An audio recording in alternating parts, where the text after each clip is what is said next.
বয়স্ক ও অসুস্থদের শুনানিতে ডেকে হয়রানির অভিযোগ। বালি জগাছা ব্লকের বিডিও অফিসে ক্ষোভ প্রকাশ বিধায়ক কল্যাণ ঘোষের। বয়স্ক ও অসুস্থ মানুষদের শুনানির নামে ডেকে এনে হয়রানি করা হচ্ছে। এই অভিযোগে তীব্র অসন্তোষ প্রকাশ করলেন ডোমজুর কেন্দ্রের বিধায়ক কল্যাণ ঘোষ। রবিবার বালি জগাছা ব্লকের বিডিও অফিসে অবস্থিত শুনানি কেন্দ্রে নিজে উপস্থিত হয়ে তিনি বিষয়টি নিয়ে সরব হন। বিধায়ক কল্যাণ ঘোষ স্পষ্ট ভাষায় বলেন, বয়স্ক ও শারীরিকভাবে অসুস্থ মানুষদের বাড়িতে গিয়েই শুনানি করার নির্দেশ রয়েছে।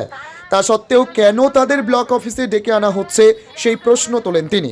তার মতে এতে সাধারণ মানুষ চরম দুর্ভোগের শিকার হচ্ছেন। তিনি আরও বলেন, কাজ যাতে সঠিকভাবে এবং মানবিকতার সঙ্গে করা হয় সেই কথাই বলেছে, কিন্তু কিছু বিএলও বিজেপির হয়ে দালালি করছে। এভাবে সাধারণ মানুষকে জব্দ করা যাবে না, মানুষের জবাব দেবে।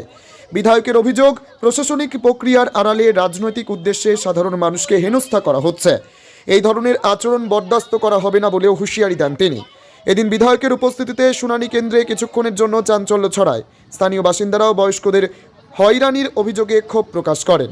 গোটা ঘটনার পর প্রশাসনের ভূমিকা নিয়েও প্রশ্ন উঠতে শুরু করেছে। হিয়ারিংয়ের নামে যেভাবে মানুষকে হেনস্থা করা হচ্ছে, বয়স্ক মানুষ, অসুস্থ মানুষ, প্রতিবন্ধী মানুষ, তাদেরকেও তিনতলায় গিয়ে হিয়ারিংয়ে উপস্থিত হতে হচ্ছে। এর চেয়ে লজ্জার আর কিছু থাকতে পারে না। নির্বাচন কমিশন ভারতীয় জনতা পার্টির একদম নির্দেশে পশ্চিম বাংলার ভোট কেটে যাতে আগামী দিন বাংলা দখল করা যায় তার প্রচেষ্টা চালাচ্ছে, এবং তার দালালি আমাদের এখানকার যারা বিএলও থেকে আরম্ভ করে যারা অফিসার তারাও শুরু করে দিয়েছে। মানুষ কিন্তু এর বিরুদ্ধে 26 সালে জবাব দেবে। মানে আমি তো একদম পরিষ্কারভাবে বলে এলাম যে নিয়ম হচ্ছে অসুস্থ মানুষ, বয়স্ক মানুষ, তাদের বাড়ি বাড়ি গিয়ে বিএলওরা তার হিয়ারিং করবে। সেটা না করে আজকে এখানে বিডিও অফিসে ডেকে আজকে 8 থেকে 10 কিলোমিটার দূরে এখানে মানুষকে আসছে, আসার পরে তাকে তিনতলায় তুলছে, মানুষ অসুস্থ হয়ে পড়ছে।